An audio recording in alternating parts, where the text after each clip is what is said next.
vie. Voilà, chers enfants de Dieu, mettons nos micros en mode silencieux. WhatsApp, voilà, mettons nos micros en mode silencieux. Appuie seulement sur les boutons, les micros. Ok, merci beaucoup, Maman Adrienne. Voilà. Donc, je vais faire une récapitulation par rapport à ce qu'on avait vu la fois dernière.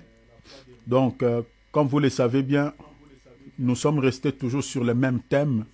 Nous sommes en train de partager sur d'où viens-tu, où tu es et où tu vas. Ou où vas-tu. Donc, je réitère, nous sommes en train de parler sur le thème qui est intitulé d'où viens-tu, où tu es et où vas-tu. Voilà, c'est par rapport à ce thème que nous sommes en train de développer ces derniers temps pour pouvoir partager quelque chose de la part du Seigneur Jésus-Christ. Voilà, chers enfants de Dieu. Donc, je vais faire une récapitulation par rapport à ce qu'on avait dit dernièrement pour que nous ayons quand même une idée par rapport à ce que nous sommes en train de partager. Donc, je ne vais pas reculer trop en arrière, mais je vais récupérer seulement ce qu'on avait dit le vendredi de la semaine, je peux dire la semaine passée. Donc, il y a 2 semaines passées déjà. Voilà, donc, on avait partagé sur le livre de la Genèse, chapitre 16e, versets 3 à 11. J'aimerais que nous puissions lire, mes bien-aimés, cette écriture. Genèse chapitre 16, notons. Je crois que ceux qui notent, vous avez déjà ce texte. J'aimerais faire une récapitulation par rapport à ça et je vais ajouter quelque chose. Ainsi, nous allons évoluer par la grâce de Dieu. Il y a beaucoup de choses à dire là-dessus. Voilà. Genèse chapitre 16, versets 3 à 11. Je lis au nom de Jésus-Christ. Alors Saraï, femme d'Abraham, prit Agar, l'Égyptienne, sa servante, et la donna pour femme à Abraham, son mari. Après qu'Abraham y eut habité 10 années dans le pays de Canaan. Verset 4. Il alla vers Agar et elle devint enceinte. Quand elle se vit enceinte, elle regarda sa maîtresse, soulignez sa maîtresse. Elle regarda sa maîtresse. La Bible dit, voilà, je suis dans le verset 4. Elle regarda sa maîtresse avec mépris. Verset 5. Et Saraï dit à Abraham, l'outrage qui me fait retomber sur toi, j'ai mis ma servante dans ton sein, et quand elle a vu qu'elle était enceinte, elle m'a regardé avec mépris. Que l'Éternel soit juge entre moi et toi. Verset 6. Abraham répondit à Saraï, voici ta servante et à ton pouvoir. Agis à son égard comme tu le trouveras bon. Alors Saraï la maltraita. Soulignez cela, la maltraita, et Agar s'enfuit loin d'elle. Soulignez cela, Agar fuit. Après avoir Sarah eu maltraité Agar, sa servante, Agar n'a pas pu supporter cette maltraitance. Elle va maintenant fuir loin de Sarah. Verset 7. L'ange de l'Éternel la trouva près d'une source d'eau dans le désert. Soulignez désert. Près de la source qui est sur le chemin de Shur. Verset 8. Il dit à Agar, servante de Saraï, c'est là où nous avons tiré notre thème, d'où viens-tu et où vas-tu? Elle répondit, je fuis loin de Saraï, ma maîtresse. La question que l'ange a posée à Agar ici dans le désert, il dit, d'où viens-tu et où vas-tu? C'est une question que chacun de nous doit tout le temps se poser. Je viens d'où? Et je suis où? Je vais où? C'est une question que chacun doit toujours se poser parce qu'on vient toujours quelque part, on se retrouve quelque part et on va quelque part. Donc, il y a toujours 3 temps de ces 3 questions. Donc, il y a le passé, il y a le présent, il y a le futur. Donc, chacun de nous a un passé, il y a un présent, il a aussi un futur. Donc, il y a un avenir devant nous. Alors, verset 9, pardon.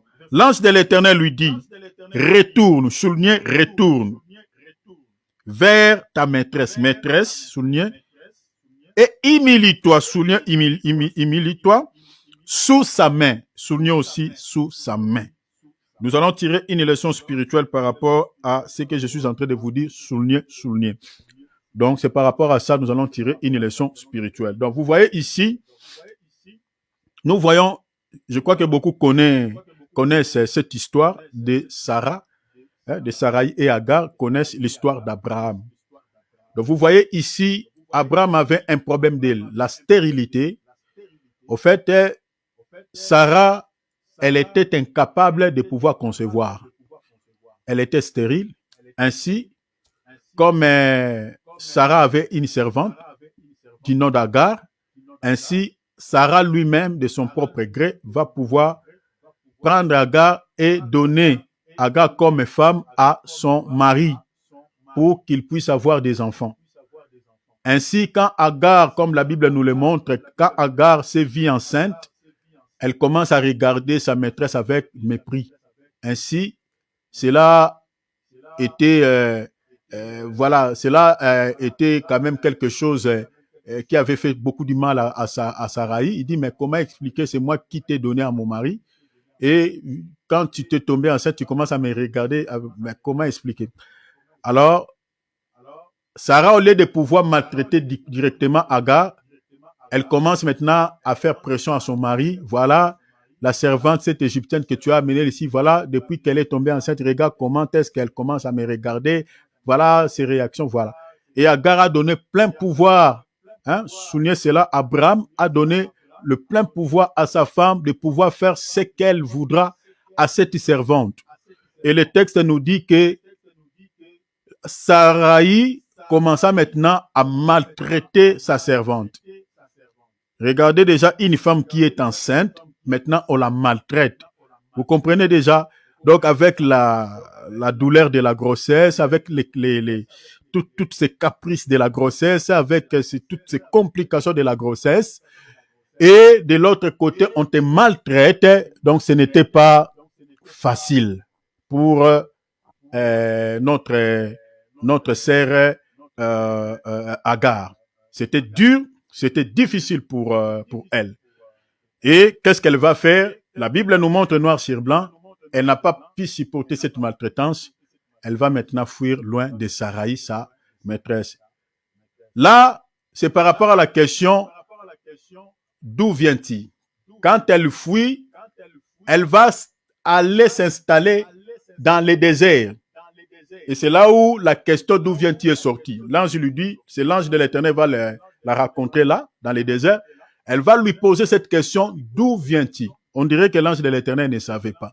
Cette question était importante dans la vie d'Agar ou dans la vie de chacun, est importante aussi dans la vie de chacun de nous, de pouvoir savoir je viens d'où, je suis où et je vais où. C'est une grande question. Grande question. Je crois que cette thématique, on va les déchiffrer par la grâce de Dieu dans toutes les dimensions. Je crois que si on aura le temps, on va parler sur l'identité par rapport à ces thèmes plutôt. On va parler sur l'identité, sur les origines. C'est très important. Alors, ici, Agar se retrouvait dans les déserts. Heureusement que c'était un désert qui avait un peu d'eau. Mais d'habitude, la majorité des déserts, il n'y a pas l'eau. Mais ici, on retrouve quand même, il y avait une source d'eau. Et l'ange de l'Éternel va lui poser cette question. Agar va répondre que je fuis ma maîtresse. Parce qu'elle m'a maltraité. C'est pour cela que je n'ai pas pu supporter, je fuis. L'ange de l'Éternel, qu'est-ce qu'elle va dire? Qu'est-ce qu'il va dire plutôt? Au lieu de pouvoir peut-être donner une solution qui pouvait peut-être être une solution, je peux dire, qui pouvait épargner peut-être Agar de ne pas pouvoir retourner vers sa maîtresse. Mais ici, le texte nous dit que l'ange de l'Éternel va pouvoir dire à Agar de pouvoir faire quoi? De rentrer, de retourner. Donc ici, selon ce texte, il y a deux mouvements. Agar était sortie, d'où viens-tu? et Agar va retourner là où il était venu. Ici, j'aimerais dire directement que tel que nous sommes là, mes bien-aimés, nous sommes venus quelque part et nous allons retourner là où nous sommes venus. Tel que nous sommes là, comme j'avais dit, nous sommes tous sortis de l'éternité, non? Et nous allons retourner où? C'est par rapport à la question, où vas-tu? Nous allons rentrer vers l'éternité. Tous tels que nous sommes là, nous venons tous de l'éternité. Et l'éternité dont je parle ici, nous sommes sortis du Père, nous sommes sortis de Dieu, un Dieu éternel. Et nous allons retourner dans l'éternité. Mais le retour, le point de retour, c'est là où maintenant il y a la diversité. Je crois que je toucherai encore sur ce point. Là où nous allons retourner, je crois que je parlerai de cela aussi dans l'identité. Je toucherai ça si pas aujourd'hui, même demain. Ici, on voit Agar va retourner où il était sorti. Mais avec une condition. On lui donne quelques conditions avant d'y rentrer, avant d'y retourner. L'ange lui dit, retourne vers ta maîtresse. Mais on lui donne quoi? Une condition, on dit, humilie-toi. On dit, sous sa main. C'est dans le verset 9. L'ange de l'Éternel lui dit, retourne vers ta maîtresse, humilie-toi sous sa main. Donc, ce qui va faire que Agar puisse retourner, c'est-à-dire s'il n'y a pas l'humilité, Agar ne peut pas retourner. Soulignez cela, soulignez. Si Agar ne remplit pas cette condition que l'ange de l'Éternel est en train de lui donner ici, Agar ne va pas rentrer là où il était venu, ne va pas retourner là où elle était plutôt venue. Elle était sortie. Agar qui était sortie vers Saraï, et Agar qui va retourner vers Saraï, Agar là ne va pas retourner de la même manière peut-être qu'elle était avant chez Saraï. C'est-à-dire ce qui va lui permettre de retourner vers Saraï, c'est Agar va habiter dans son cœur le fruit de l'humilité, parce que l'humilité c'est un fruit de l'esprit. Je suis dans Proverbes chapitre 22 verset 4. Va habiter dans son cœur le fruit de l'humilité. Mais bien aimés, chers enfants de Dieu, pour ne pas toucher ça et là, aller trop loin. La maison de Saraï ou la maison d'Abraham, parce que ce soit Abraham, Sarah et Agar, tous deux habitaient dans la maison d'Abraham. Or, je vous avais dit la fois passée que Abraham ici, c'est l'image du Seigneur Jésus-Christ. Selon quelle écriture? Selon Galates chapitre 3, verset 29. La Bible dit, tous ceux qui sont en Christ sont fils d'Abraham. Donc, le fait que tu es en Christ, tu es fils d'Abraham, mais pas l'Abraham physique, c'est-à-dire Abraham dans ce contexte-là, ça change, ça devient Christ. Parce que Isaac, même Isaac, fils d'Abraham, est l'image du Seigneur Jésus-Christ. Selon toujours Galates chapitre 3, verset 16. C'est écrit noir sur blanc. Parce que l'Ancien Testament est l'ombre. Tout ce qui est dit là-bas, ce ne sont que des photos, ce ne sont que des images. Jésus lui-même, il a dit dans Luc chapitre 24, verset 44, il dit, il fallait que s'accomplisse tout ce qui était écrit à mon sujet. Depuis où? Depuis la loi de Moïse, dans la loi de Moïse, dans les prophètes, et puis dans les psaumes. C'est-à-dire tous les livres du Tanakh, tous les livres de l'Ancien Testament ne parlent que d'un seul homme qui est Jésus-Christ. C'est-à-dire la vie des prophètes dans la Bible, commençant par Adam jusqu'à Malachie, tous ces gens-là, toutes ces personnes, leur vie parlait du Seigneur Jésus-Christ. C'est-à-dire on peut parler du Seigneur Jésus-Christ même dans la vie de Joseph, même dans la vie de Jacob. C'est pour cela même les apôtres, pour bien prêcher, ils prenaient ces images-là pour parler de Christ. C'est pour cela même Paul, il explique, il présente Abraham, Isaac, Jacob comme étant l'image du Seigneur Jésus-Christ. Donc Abraham ici, c'est l'image du Seigneur Jésus. C'est-à-dire la maison d'Abraham, c'est la maison de Dieu. La maison de Dieu. Cette maison ici, je l'explique dans la dimension spirituelle comme étant le Jérusalem d'en haut. Suivez-moi ici très bien. Comme étant le Jérusalem céleste.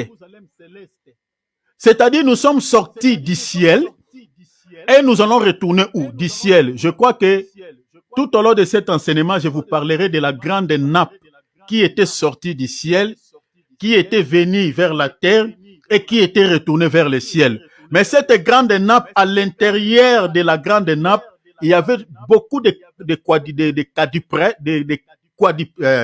beaucoup d'animaux impurs. Voilà. Il y avait plusieurs reptiles, plusieurs animaux impurs qui étaient contenus dedans, qui se retrouvaient dans la grande nappe et étaient sortis d'où? Du ciel. Et la grande nappe était retournée au ciel avec tous ces animaux. Je vous expliquerai cela tout au long de notre enseignement. Je crois que par la grâce de Dieu, quand je toucherai sur ce point, je parlerai même de l'enlèvement. Donc, c'est-à-dire, nous sommes sortis de l'éternité. On se retrouve maintenant où? Dans le désert, comme Agar. Parce que Agar ici, selon la Bible, Agar représente la chair. Je suis dans Galates, vous pouvez lire, hein? Galates, chapitre 4. Vous pouvez lire à partir du verset 22, vous descendez. Agar, c'est la chair. Quand nous sommes créés par Dieu, nous sommes entrés dans ce monde. Nous venons de l'éternité. La porte par laquelle on était entré, on avait fait l'entrée dans le monde, c'était par Adam. C'est lui l'ancêtre de tous les êtres humains. Je parlerai d'Adam aussi dans l'identité. Quand je parlerai sur l'ancienne identité et la nouvelle identité, je toucherai sur les deux types d'Adam qu'on retrouve dans la Bible. Nous sommes sortis par Adam. C'est par cette porte-là, Adam, que tous nous sommes entrés dans le monde. Là, quant à la chair, parce que Agar représente la chair, c'est-à-dire sur le plan charnel, on se retrouve dans les déserts. Parce que le monde, ce monde auquel nous vivons, est représenté comme étant un désert. Le désert, pourquoi le monde est représenté comme un désert?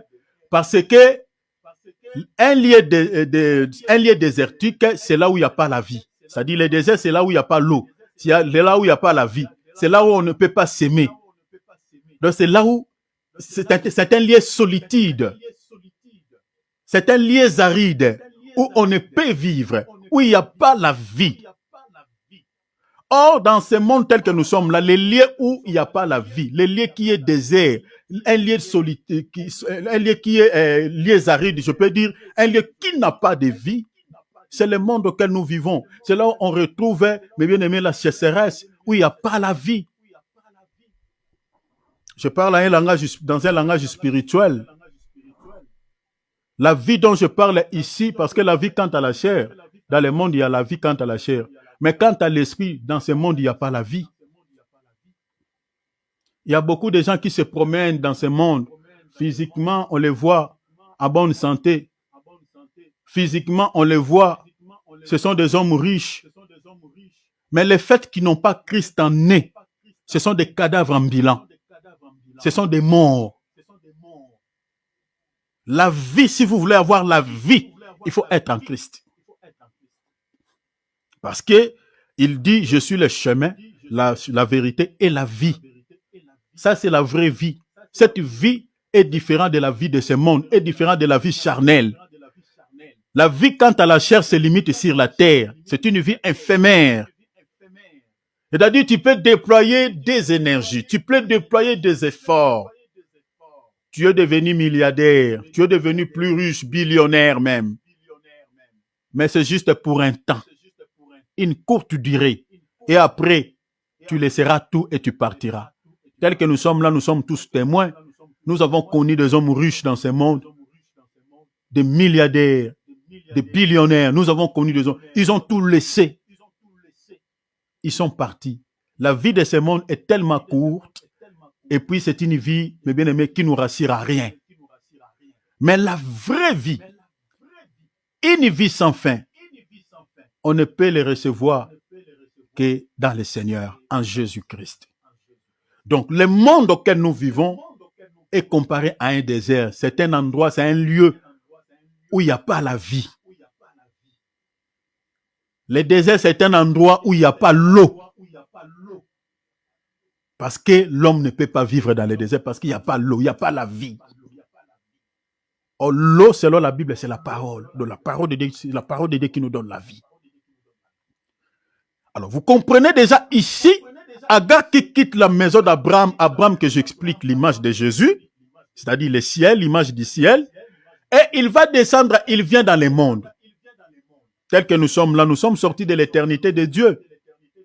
Mais on se retrouve dans quel lieu? Dans le monde là où il n'y a pas la vie. Vous voyez cela? Là où il n'y a pas la vie. Mais nous devons comprendre, nous devons mettre ça dans notre tête, dans nos têtes, que tel que nous sommes ici dans ce monde, un jour, nous allons retourner à l'éternité.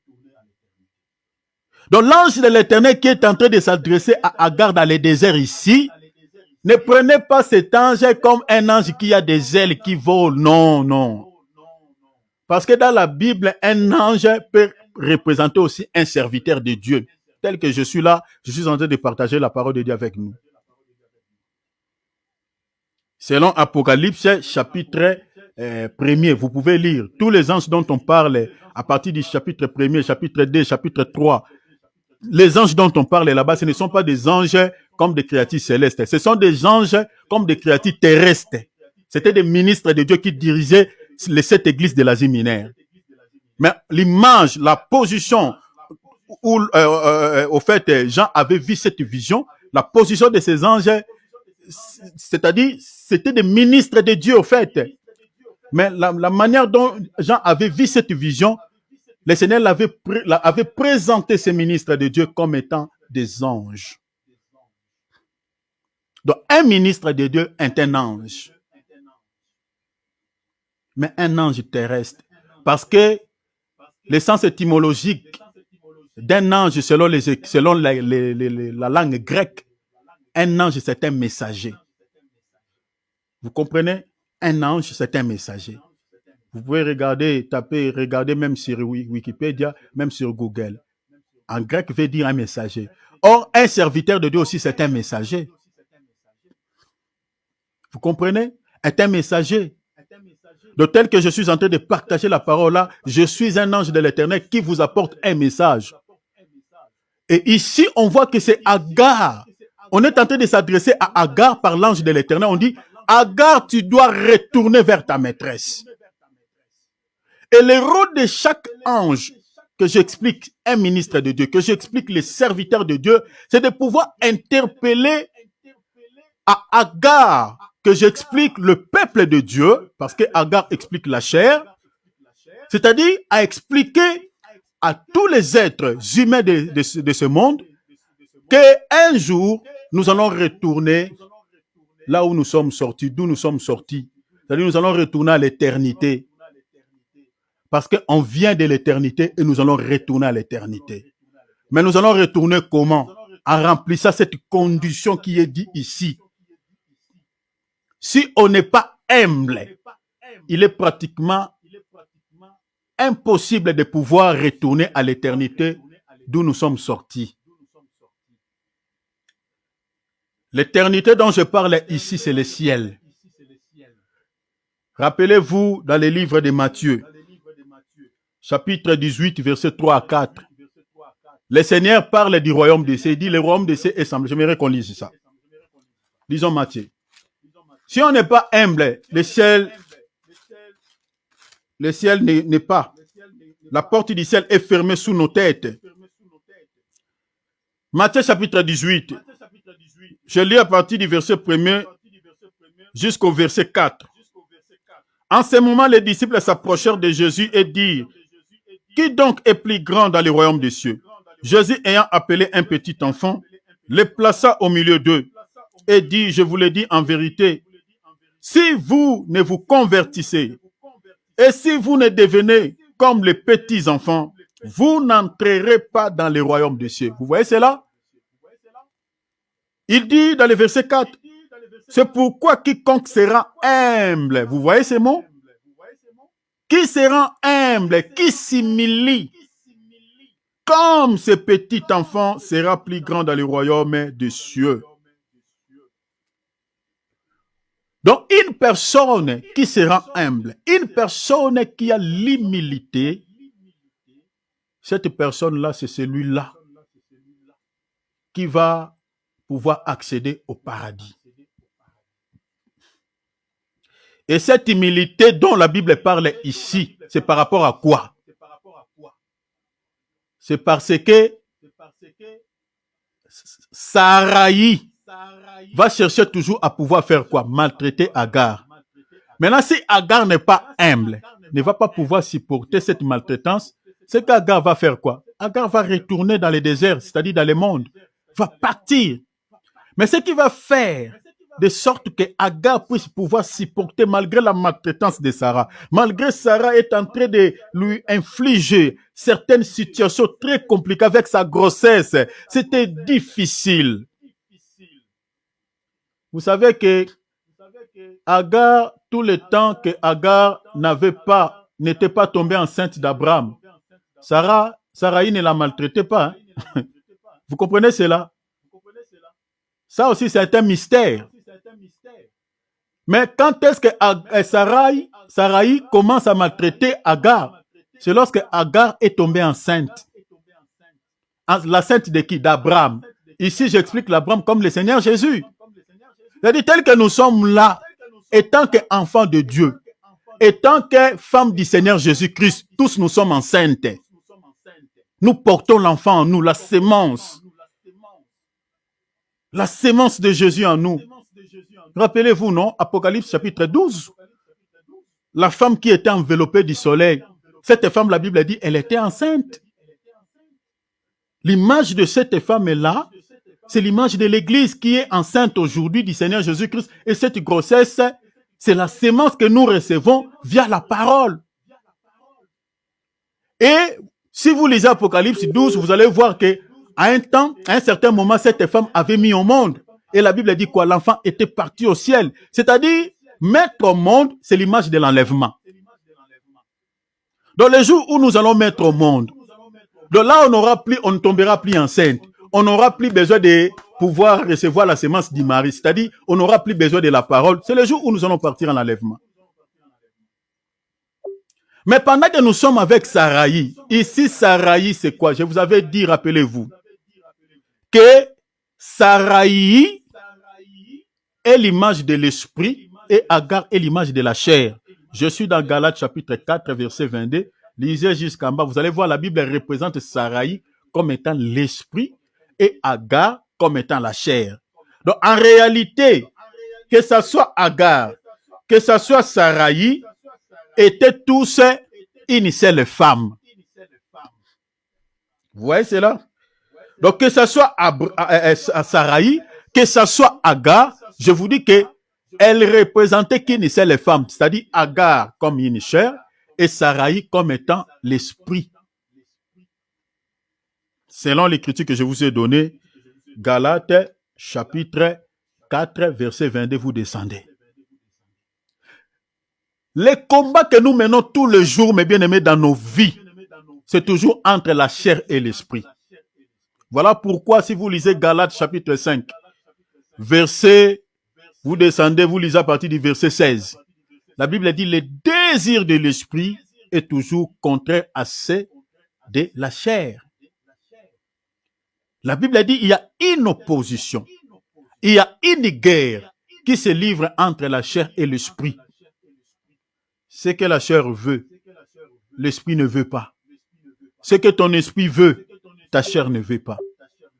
Quand tu cherches à prier, ta chair va toujours donner quelques raisons, va pouvoir toujours te faire fatiguer. Il y a toujours quelque chose qui va monter dans ta tête. Oh non, tu peux prier même après, non? Oh, tu peux lire même la Bible après, non?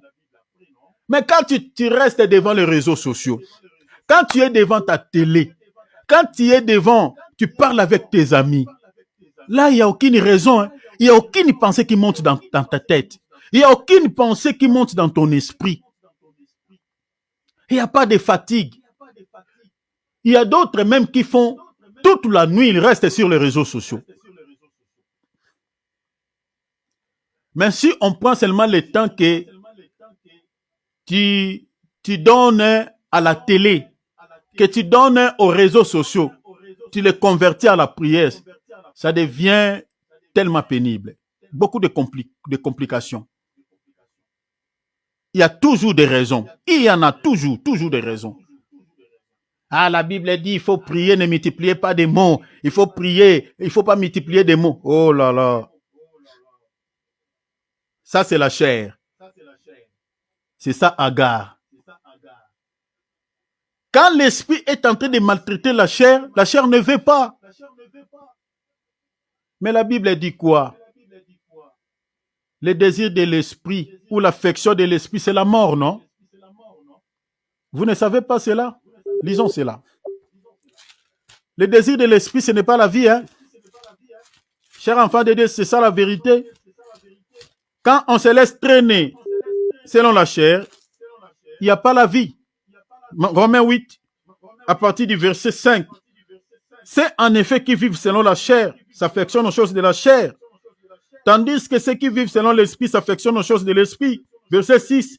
Et l'affection de la chair, c'est la mort. Et l'affection de l'esprit, la Bible dit quoi? C'est la vie et la paix. Vous voyez cela? Quand on a l'affection pour les choses de la chair, quand on veut toujours se laisser traîner par ce qui est charnel, mais bien aimé, le sort final est déjà scellé dans la Bible. Ce n'est pas pour la vie, hein?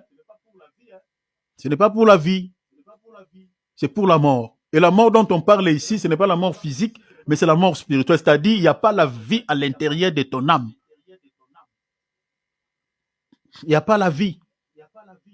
Mais pour pouvoir s'affectionner aux choses de l'esprit, il faut que tu laisses la place à ton esprit de pouvoir d'être nourri de ce qui est spirituel. Là, tu verras que ta chair va être mortifiée. Regardez même quand on jeûne. Dans le jeûne, ce qui devient fort, c'est quoi? C'est l'esprit, ce n'est pas la chair. Quand on jeûne, vous allez voir que c'est la chair qui réclame. La chair ne supporte pas cette maltraitance. La chair ne supporte pas cette mortification. La chair ne supporte pas les jeûnes. Mais quand on jeûne, il y a beaucoup de bénéfices. Beaucoup de bénéfices. S'il y a des gens dans ce monde qui battent Satan, qui remportent la victoire dans leur marche avec le Seigneur, la majorité, ce sont des gens qui jeûnent beaucoup. Je parle des jeunes, c'est aussi des gens qui ont la crainte du nom du Seigneur, mais qui jeûnent aussi. Parce que le Seigneur l'a dit, les démons ne supportent pas les jeûnes et prières. Les esprits, les démons ne supportent pas les jeûnes. Quand quelqu'un se laisse traîner par la chair, donc tu peux être entouré de multitudes de démons. Ils sont tranquilles. Ils n'ont profond, mais ils sont là. C'est comme le fou de Gadara. Les gens voyaient seulement un fou. Mais les gens ne savaient pas dans ces petits corps-là qu'on voit de ces fous-là pouvaient habiter 6000 démons. Il y a beaucoup qui se promènent ici, mais bien aimé, si le Seigneur t'ouvre les yeux, tu vois la charge, la charge que certaines personnes transportent dans leur corps. Le nombre de démons, tu vas fuir, hein? Tu vas fuir. Parce que dans la chair de l'être humain, le corps d'un seul être humain peut habiter 6000 démons, hein, comme on a vu dans la Bible. 6000 démons. Mais quelqu'un qui a la vie de prière, qui n'est pas une personne charnelle, celui-là, c'est difficile pour que les démons se réjouissent de sa chair. Parce que les démons ne supportent pas les jeûnes. Les démons ne supportent pas la maltraitance de Sarai que j'explique, l'esprit. Mais pour pouvoir se laisser entre la main de Sarah, parce qu'on dit retourne vers ta maîtresse. Ici, je peux expliquer aussi Sarai comme étant l'image du Saint-Esprit. Parce que dans un autre langage, dans la Bible, le Saint-Esprit, la Bible le représente aussi comme une mère. Selon les Écritures. Comme une mère. Il est aussi notre maître, le Saint-Esprit. Tel que nous sommes là, si on ne se soumet pas sous la main de l'Esprit, mes bien-aimés, il est pratiquement impossible de pouvoir retourner vers la maison d'Abraham que j'explique, le ciel. L'éternité sera difficile. Peut-être on va prendre un autre chemin, l'autre chemin, on va se retrouver dans l'éternité de l'autre côté là où il y aura vraiment pas mal de souffrances. Mais si on veut retourner réellement dans la maison d'Abraham que